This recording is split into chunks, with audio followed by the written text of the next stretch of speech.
Hello friends, જય શ્રી ગણેશ. બધાને સ્વાગત છે તમારું મારી ચેનલ ગુજરાતી કિચનમાં. આ રેસીપી તમે બનાવીને ખાઈ લીધી ને તો તમે મને હંમેશા યાદ રાખશો. અને શું તમે રોજ કરતાં કંઈક અલગ બનાવવા અને ખાવા માંગો છો તો આ રેસીપી એકદમ બેસ્ટ છે. કારણ કે બ્રેડ, મેંદો, ઈસ્ટ, ઈનું વગર 2 ટીપા તેલથી અગાઉ કોઈ તૈયારી વગર બની જાય છે. અને સ્વાદ તો એવો કે જેને પણ ખવડાવશો એ બીજા 4 જણા પાસે જઈને આના વખાણ કરશે.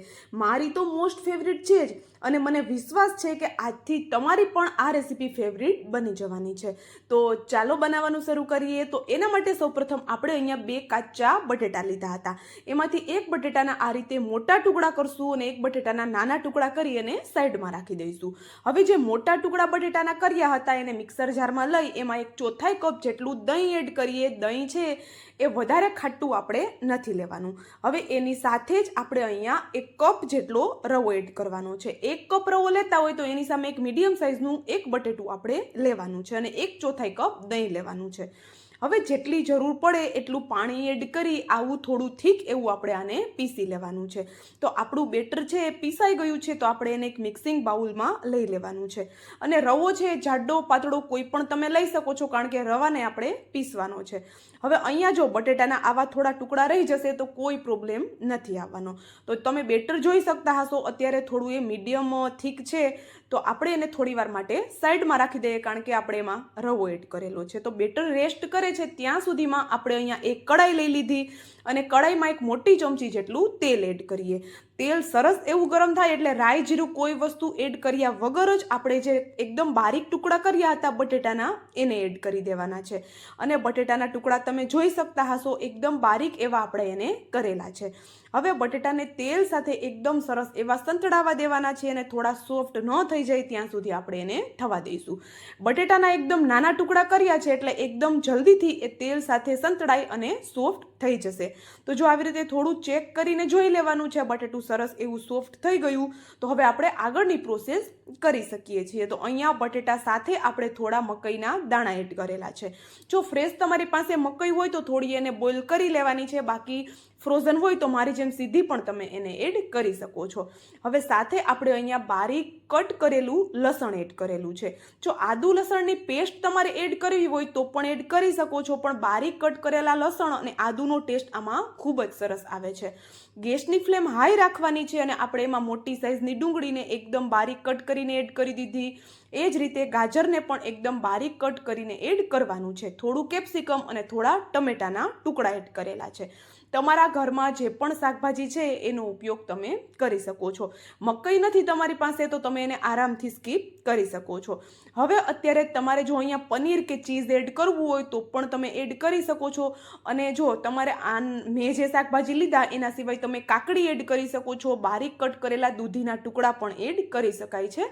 બિલકુલ કોઈને ખબર નથી પડવાની કે આમાં દૂધીનો ઉપયોગ પણ થયેલો છે.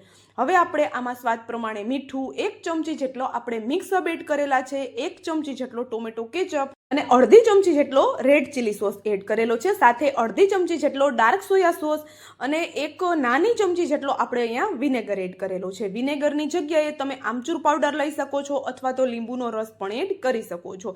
અને મેં જે પણ સોસ એડ કર્યા એ તમારે એડ નથી કરવા તો ઘરના રેગ્યુલર મસાલા સાથે પણ તમે આને બનાવી શકો છો. તમારી ચોઈસ છે કે તમારે આને કઈ રીતે બનાવવું. હવે હાઈ ગેસની ફ્લેમ પર જ બધી વસ્તુને આપણે લાસ્ટ સુધી સંતળાવા દેવાની છે, કારણ કે શાકભાજી છે એમાંથી આપણે પાણી છૂટું નથી પડવા દેવાનું. તો અહીંયા આપણે ઉપરથી થોડા લીલા ધાણા એડ કરી દઈએ અને બધા શાકભાજી છે એ 80% જેટલા કૂક થયેલા છે. આપણે એને પ્રોપર કૂક કરી અને એકદમ મેશ નથી કરી લેવાના. તો અહીંયા જોઈ શકતા હશો કે આપણું એકદમ ચટપટું આ સ્ટફિંગ બનીને તૈયાર છે. તો સ્ટફિંગ બનાવ્યું છે એનો મતલબ એવો નથી કે આપણે વણવાનું છે, ભરવાનું છે, બહુ બધી ઝંઝટ કરવાની છે. બિલકુલ એવું કાંઈ નથી કરવાનું. તમે વિડીયોમાં આગળ બન્યા રહો. એકદમ આસાન અને એકદમ સરળ એવી આપણી આ રેસીપી બને છે. ચલો સ્ટફિંગ રેડી છે ને તો એને થોડી વાર માટે ઠંડુ થવા માટે રાખી દઈએ. ત્યાં સુધીમાં આપણે જે રવો પલાળ્યો હતો એ જોઈ લઈએ. તો તમે જોઈ શકતા હશો કે પહેલાં કરતાં રવો છે થોડો ઘટ થયો છે, કારણ કે રવો છે એ ખૂબ પાણી પીતો હોય છે. પણ આપણે આવું જ ઘટ બેટરને રાખવાનું છે તો આપણે એમાં પાણી એડ નહીં કરીએ. હવે આપણે એમાં સ્વાદ પ્રમાણે મીઠું અને 1/2 ચમચી જેટલા મેં ચીલી ફ્લેક્સ એડ કરેલા છે. ચીલી ફ્લેક્સની જગ્યાએ તમે નોર્મલ જે લાલ મરચું પાવડર હોય એનો ઉપયોગ પણ કરી શકો છો અને લીલા મરચાંનો ઉપયોગ પણ કરી શકો છો. થોડા લીલા ધાણા એડ કરી દીધા અને આપણી આ રેસીપી બને છે એની જાન એટલે કે અહીંયા આપણે મગની દાળ લીધી છે. આ મગની દાળને કોઈ મેં અગાઉ પલાળેલી નથી. આપણે અહીંયા રેસીપી બનાવવાની શરૂઆત કરીએ ત્યારે આપણે એકદમ ઉકળતા ગરમ પાણીમાં 2 મુઠ્ઠી દાળને પલાળી અને ઢાંકી રાખવાની છે. શાકભાજી કટ કરી લઈશું, બેટર બનાવી લઈશું, સ્ટફિંગ બનાવી લઈશું. ત્યાં સુધીમાં આપણી જે આ મગની દાળ છે સરસ એવી સોફ્ટ થઈ જાય છે. તો 1/4 કપ જેટલી મેં મગની દાળ લીધી હતી, એમાંથી અડધી એડ કરી અને અડધી મેં બચાવીને સાઈડમાં રાખી દીધી છે. એનો આપણે આગળ ઉપયોગ કરવાનો છે. હવે આપણો નાસ્તો છે એમાં આપણે એને એકદમ જાળીદાર બનાવવા માટે મેં અહીંયા 2 ચપટી જેટલા માત્ર ખાવાના સોડા એડ કરેલા છે. સોડા છે એનો વધારે પડતો ઉપયોગ નથી કરવાનો, માત્ર 2 ચપટી જેટલા જ એડ કરવાના છે. હવે બધી વસ્તુને એકદમ સરસ એવી મિક્સ કરી દીધી. અહીંયા આપણે એક તવો લઈ લીધો. તવામાં મેં 1 નાની ચમચી જેટલું બટર એડ કરેલું છે અને સાથે 1 નાની ચમચી જેટલું મેં તેલ એડ કરેલું છે. તેલ એડ કરશો એટલે બટર છે એ બળશે નહીં. હવે બટરની જગ્યાએ ખાલી તેલથી પણ તમે આને બનાવી શકો છો. પણ આમાં બટરનો સ્વાદ છે એકદમ શાનદાર આવે છે અને મને પર્સનલી બટર સાથે આ ખૂબ ભાવે છે. તો અહીંયા તવા ઉપર આપણે થોડી મગની દાળ જે બચાવીને રાખી હતી એ ફેલાવી દીધી અને 2 ચમચા જેટલું આપણે જે બેટર બનાવ્યું એ આ રીતે થોડું એને પાથરી દેવાનું છે. વધારે પાતળું નહીં કરી અને વધારે જાડું પણ આપણે એને નથી રાખવાનું. તો આ રીતે હળવા હાથે આપણે એને પાથરી દેવાનું છે. તો ચાલો આપણું બેટર છે સરસ એવું પથરાઈ ગયું. તો આપણે જે હવે સ્ટફિંગ બનાવીને રાખ્યું હતું એ સ્ટફિંગ આ રીતે હાથની મદદથી છૂટું છૂટું આપણે પાથરવાનું છે. ચમચી કે ચમચાની મદદથી આ સ્ટફિંગ છે સરખું નહીં પથરાય, એક જ જગ્યાએ એ.